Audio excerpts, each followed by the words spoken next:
తెలంగాణ జాగృతి అధ్యక్షురాలు కవిత సమీక్షా సమావేశం నిర్వహించారు. రాష్ట్ర సాధన కోసం అందరం కలిసి పనిచేసి విజయం సాధించామని అన్నారు. తదుపరి లక్ష్యం సామాజిక తెలంగాణ కోసం పనిచేద్దామని పిలుపునిచ్చారు.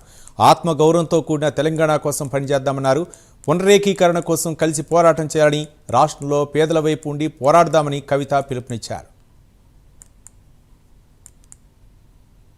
కొట్లాడుతుందనే విశ్వాసాన్ని కూడా మీకు కల్పిస్తా ఉన్నాం. అట్లానే అనేక మంది కళాకారులు చాలా పెద్ద ఎత్తున ఆర్గనైజ్ అయ్యి వాళ్ళందరూ కూడా అడుగుతా ఉన్నారు, అక్క మరి మీరు అందరు హెల్ప్ చేయాలి, మాకు కొట్లాడాలి అని అడుగుతా ఉన్నారు.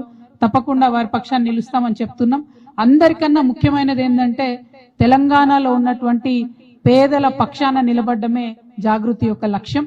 అందుకోసమే మీరు నిన్న చూసిండ్రు, మనం కుత్బుల్లాపూర్ లో హైడ్రా బాధితులు హైడ్రా ఇండ్లు కూలగొడితే అందరికన్నా ముందు పోయి అక్కడ వారిని పరామర్శించింది, పలకరించింది, వారి పక్షాన నిలబడి కొట్లాడతామని మాట ఇచ్చింది కూడా తెలంగాణ జాగృతి అని ఈ సందర్భంగా తెలియజేస్తూ, మరి తప్పకుండా పేదల పక్షాన, తెలంగాణ పేద ప్రజల పక్షాన పనిచేసేటటువంటి ఒక శక్తిగా తెలంగాణ జాగృతి ఎదుగుతుందని కూడా ఈ సందర్భంగా తెలియజేస్తూ, ఇక్కడ వచ్చినటువంటి వారందరికి కూడా మళ్ళొకసారి స్వాగతం పలుకుతా ఉన్నాను.